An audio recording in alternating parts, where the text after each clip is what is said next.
The Hookit is 9:04 in the morning on December 6, 1917, and in the harbor town of Halifax, Nova Scotia, hundreds of people are pressed against their windows, smiling. They are watching a fire. A French cargo ship called the Mont Blanc is burning in the Narrows, the thin channel that connects Halifax Harbor to the Bedford Basin and to the crowds gathering on the docks, in their kitchens. In the schoolyards along the waterfront, it looks like a spectacle. Children point. Dock workers lean out of warehouse doors. A postal worker stops mid-delivery to watch the orange flames climb the rigging. No one in that crowd knows that the ship burning in front of them is packed with over 2,600 tons of picric acid, TNT, and gun cotton, along with drums of highly flammable benzol lashed to its deck. No one knows that in less than 6 minutes, the ground beneath their feet will cease to exist. The fire is beautiful, and it is the last beautiful thing many of them will ever see. The context by December of 1917, Halifax was not a quiet port. The First World War had turned it into one of the busiest and most strategically vital harbors in North America, a staging point for convoys crossing the Atlantic loaded with soldiers, horses, and munitions bound for the trenches of Europe. The harbor moved constantly, ships queuing in and out of the Narrows under wartime protocols, submarine nets stretched across the channel, naval examination officers checking papers before granting passage. That morning, 2 ships were converging on the same stretch of water from opposite directions. The Mont Blanc, flying no flags to indicate its lethal cargo, a deliberate wartime precaution meant to avoid attracting German U-boats, was moving into the harbor toward the Narrows. Coming the other way, outbound and picking up speed, was the Imo, a Norwegian relief vessel already running late and impatient after delays over coal supplies. Under maritime rules, one ship should have yielded. Instead, through a sequence of misread signals, last-second course corrections, and simple human stubbornness, both captains steered toward the same fatal point in the channel. Whistles blasted warnings that were ignored or misunderstood. Engines reversed too late. At 8:45 a.m., the bow of the Imo sliced into the side of the Mont Blanc, and sparks from the grinding steel ignited the benzol drums on deck. The crew of the Mont Blanc understood immediately what they were sitting on. They abandoned ship within minutes, rowing frantically for the Dartmouth shore and screaming warnings in French that almost no one on the Halifax side could understand. Behind them, the burning ship drifted, unmanned and unmoored, directly toward Pier 6 on the Halifax waterfront, one of the most densely populated stretches of the city. The core. For 19 minutes, the Mont Blanc burned and drifted. And for 19 minutes, Halifax gathered to watch. This is perhaps the cruelest detail of the entire disaster. There was no way for the ordinary people of the city to know what was coming, and so instinct did what instinct does in the face of an unexplained fire on the water. It drew people closer rather than away. Streetcars stopped so passengers could look. Office workers crowded office windows. A group of schoolchildren in a nearby classroom were told by their teacher to come watch, since it seemed a rare and thrilling sight. In the north end of Halifax, working-class families, many of them the poorest in the city, lived in wood-frame houses stacked close together along streets that ran almost to the water's edge. And it was here, closest to Pier 6, that the crowds gathered thickest.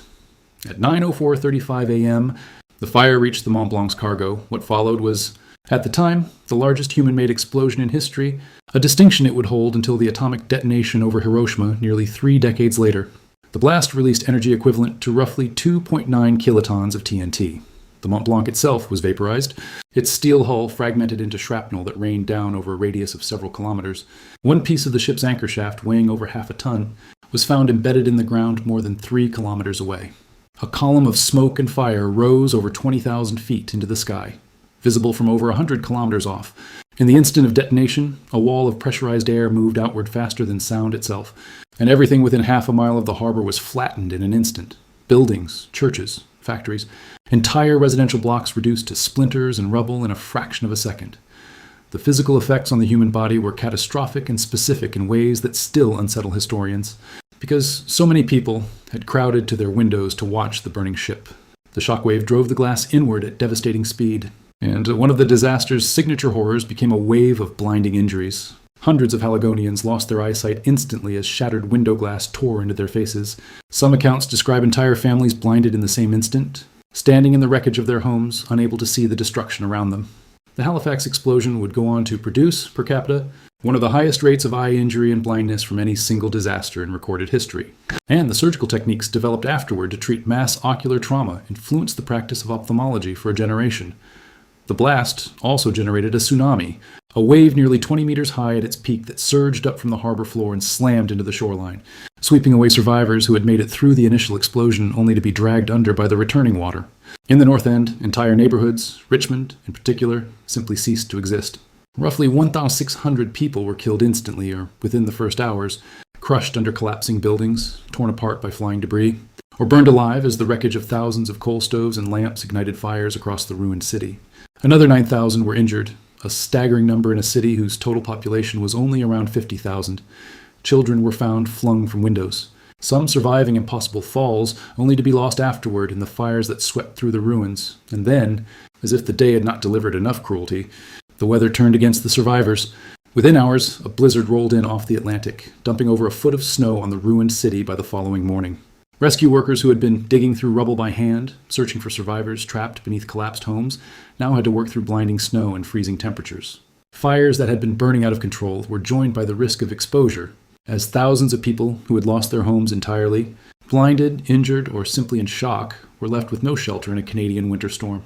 Rescue crews reported hearing voices calling from beneath the snow-covered rubble for hours, sometimes days before the search parties could reach them, and many who might have survived their initial injuries succumbed instead to the cold before help arrived.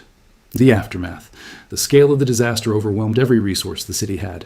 Hospitals, themselves damaged by the blast, filled instantly beyond capacity. Doctors operated in hallways and even outdoors, performing enucleations, the surgical removal of ruined eyes, by the dozens in the first days alone. Boston, hearing news of the catastrophe by telegraph within hours, mobilized one of the fastest and most extensive disaster relief responses in North American history at that point, sending a train loaded with medical personnel, supplies, and glass for the city's shattered windows through the same blizzard that was burying Halifax.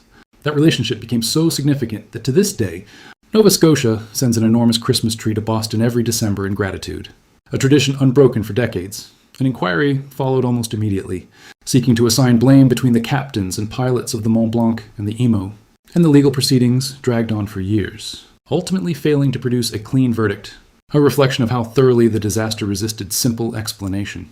It had not been a single act of malice or a single failure, but a chain of small human errors, missed signals, delayed reactions, wartime secrecy that had detonated, quite literally, into the deadliest disaster in Canadian history. The rebuilding of Halifax's North End became, in its own way, a landmark moment in urban planning and disability care.